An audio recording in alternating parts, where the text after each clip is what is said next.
आज विशेष रूप से आप लोगों से चंडीगढ़ चर्चा करने आई हूँ और विषय बहुत ही गंभीर है।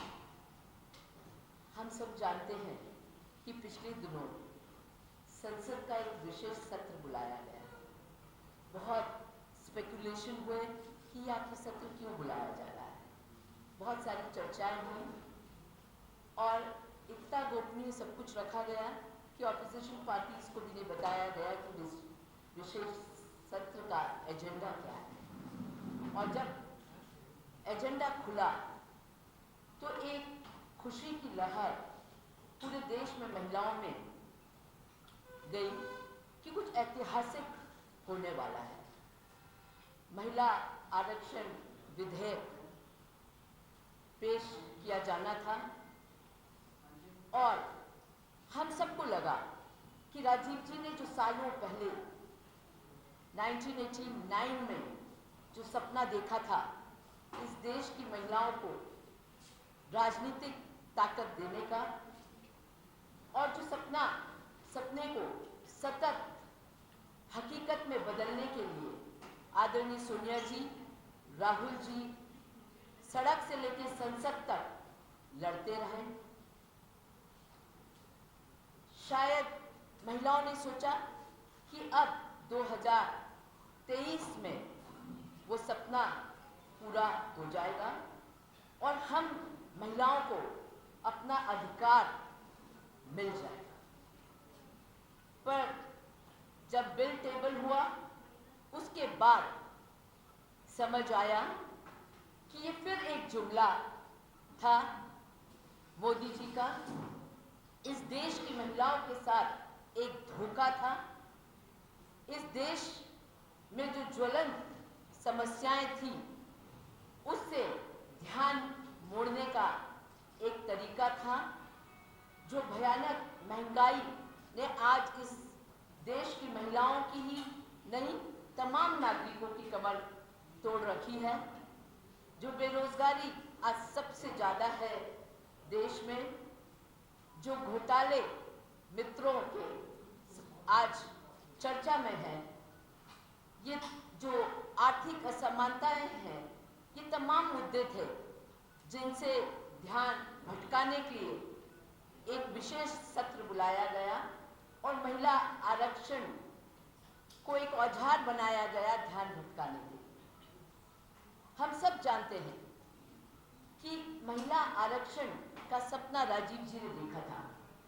1989 में उन्होंने इस बात को कहा था कि अगर हम महिलाओं को उनकी भागीदारी, उनका अधिकार राजनीतिक क्षेत्र में भी देते हैं तो निश्चित ही अपराधीकरण और भ्रष्टाचार से राजनीति को मुक्त किया जा सकता है। और इसी सोच के साथ उन्होंने पंचायती राज में महिलाओं को 33% का आरक्षण बिल पेश किया, जो कि लोकसभा में पास हो गया था पर राज्यसभा में 7 वोटों से गिर गया था।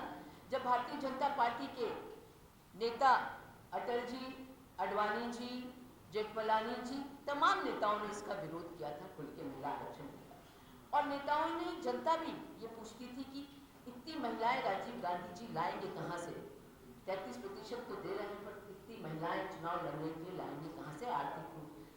राजनीतिक रूप से इतनी महिलाओं को कैसे सशक्त करेंगे? ये एक ऐसी चीज थी जिसको सोचा नहीं जा सकता था, पर एक हकीकत राजीव जी की सोच बनी और ये नरसिम्हा राव जी के समय 73rd एंड 74th अमेंडमेंट के द्वारा ये लॉ बना।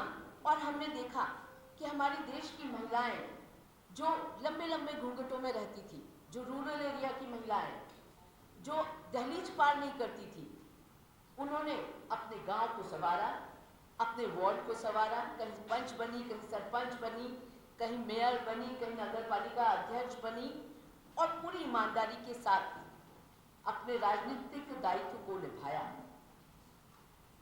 और पूरी संवेदनशीलता के साथ अपने क्षेत्र का, जहां का प्रतिनिधित्व वो करती थी, जहां से जीत के आई थी, उसकी सेवा करी। यूपीए सरकार ने मनमोहन सिंह जी के नेतृत्व में, सोनिया जी के नेतृत्व में इस निकाय के चुनाव में आरक्षण को 33 से बढ़ा के 50 कर दिया, क्योंकि देखने में यह आया कि 33% महिलाएं पहली बार तो आरक्षण से जीत के आई, पर दूसरी बार अनारक्षित सीट से भी वो जीत के आई, क्योंकि रोटेशन में सीट होती थी, तो उस रोटेशन की वजह से अगली बार उसकी सीट बदली, पर वो उसी सीट से पुरुष को हरा के भी जीत के आई, क्योंकि उसने काम किया था।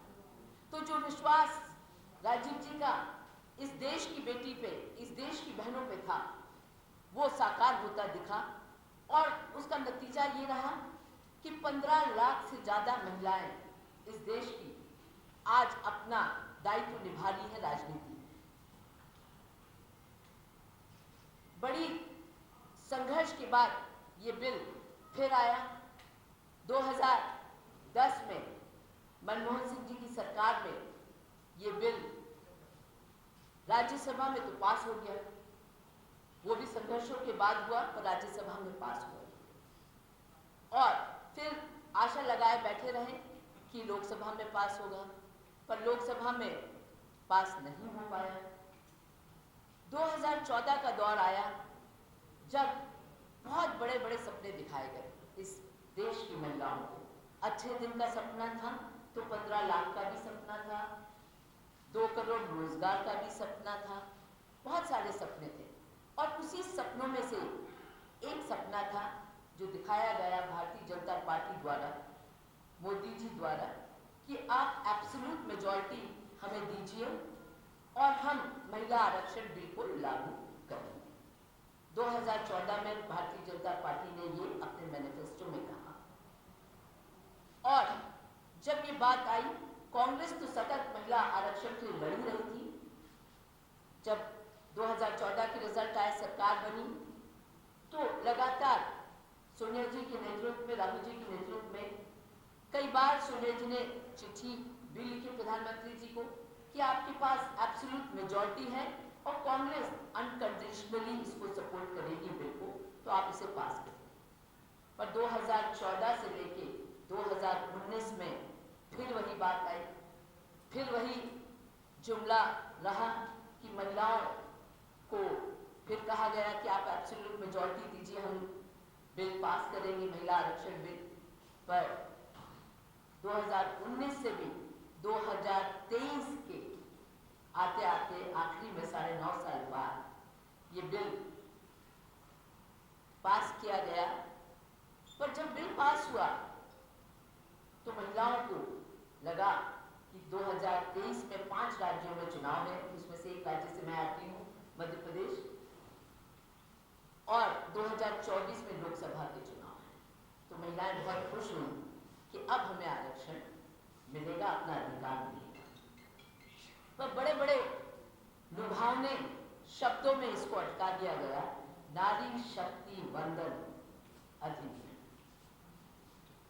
नारी को देवी का रूप मानेंगे और समानता का अधिकार नहीं देंगे। वंदन तो हमने भारतीय जनता पार्टी का खूब देखा है नारी को, तो हमने मणिपुर में भी देखा, हमने जंतर मंतर में भी, जो हमारी ओलंपियन बच्चियां जब लड़ रही थी, संघर्ष कर रही थी, तभी भी हमने देखा कि कितना वंदन करती है नारियों का भारतीय जनता पार्टी। हमने कटवा में भी देखा, तो हमने उन्नाव में भी देखा, तो उत्तराखंड में भी देखा, तमाम जगह हमने देखा कि महिलाओं का कितना वंदन भारतीय जनता पार्टी करती है। मध्य प्रदेश में भी रेप कैपिटल है देश का, वहां भी आए दिन हम देखते रहते हैं कितना वंदन करती है भारतीय जनता पार्टी महिलाओं का।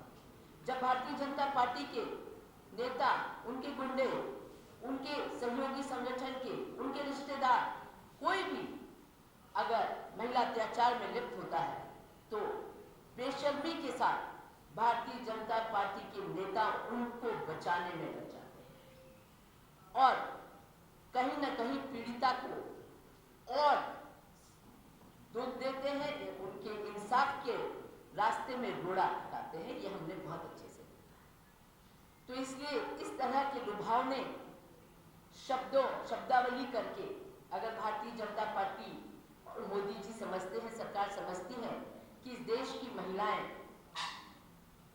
कहीं ना कहीं गुमराह हो जाएंगी और सोचेंगी कि भारतीय जनता जनता पार्टी बहुत संवेदनशील है महिलाओं को लेके, उनके राजनीतिक सशक्तिकरण को लेकर, तो बड़ी गलतफहमी में है। और आज भी का दौर जो चल रहा है, मैं समझती हूँ महिलाएं इतनी परेशान कभी नहीं हुई हैं। आप फाइनेंशियल एक्सप्रेस की रिपोर्ट उठा के देखिए, पिछले 50 साल में घरेलू बचत सबसे कम आज है। आज ही मैं न्यूज़पेपर में पढ़ रही थी कि 31 लाख लोगों का रोजगार गया है और उसमें से 26 लाख महिलाएं हैं, और ये ऑर्गेनाइज सेक्टर की मैं बात। तो महंगाई की मार पड़ रही है, बेरोजगारी की मार पड़ रही है, और यहाँ सरकार केवल जुमले देके ये सोच रही है कि महिलाएं भारतीय जनता पार्टी और मोदी जी की दीवानी हो जाएगी तो वो बहुत गलत है। ये बिल उन्हें पास तो करा लिया, पर लागू कब होगा ये बिल? क्या ये बिल 34 में लागू होगा कि 29 में लागू होगा? क्योंकि पहले सेंसस होगा, फिर डिलिमिटेशन होगा, फिर ये लागू होगा। तो ये तो महिलाओं को, देश की महिलाओं के साथ एक बहुत बड़ा मजाक है कि आप जो अधिकार हमको अब तक मिल जाना चाहिए था, उस अधिकार की आप तारीख नहीं बता रहे। आपने बिल में लिख दिया कि वो आप सेंसस होगा, आप क्यों नहीं लागू कर सकते थे 2024 में या 2023 के विधानसभा के चुनाव में? क्योंकि इससे ज्यादा तादाद में हमारे निचले स्तर में लोग चुनाव लड़ते हैं स्थानीय निकायों में, और जब वहां लागू हो सकता है, वहां हमें 33 नहीं 50% मिल सकता है, तो यहाँ तो आप 33% अभी लागू कर सकते थे, पर आपकी नीयत साफ नहीं है। आप केवल और केवल इसे एक इवेंट बना के छोड़ दिया आपने। महिला आरक्षण को भी एक इवेंट बना के आपने छोड़ दिया, और नहीं तो विशेष सत्र की भी क्या जरूरत थी? आप रेगुलर सत्र में ही, आपके पास 2014 से लेके 2023 में हम खड़े हैं, 9 साल 9.5 साल का समय था। आप इसको, विधेयक को कानून बना सकते थे, पर आपकी नीयत साफ नहीं है, इसलिए आपने इसे नहीं बनाया। और आप देखिए, प्रहलाद पटेल करके एक मिनिस्टर है मध्य प्रदेश की, उन्होंने महिला आरक्षण पर ट्वीट किया और उनको ट्वीट हटाना पड़ा। ये अपने आप में दिखाता है कि लोगों की मंशा साफ नहीं है।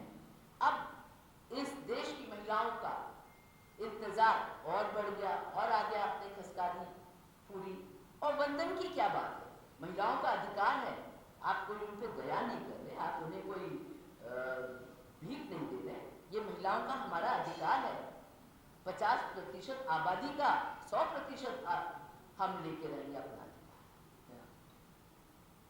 तो कुल मिला के कहानी वही है कि फिर एक जुमला, फिर एक झुंझुना, और केवल इवेंट, अपनी वाहवाही, अपनी पीठ थपथपाओ। पर इस देश की महिलाएं सब समझ रही हैं, और मैं समझती हूँ 2024 में करारा इनको सभी चीज़ों के लिए जवाब देगी, जिसमें महिला आरक्षण बिल के साथ जो इन्होंने खिलवाड़ किया है, इसका भी कड़ा जवाब देगी।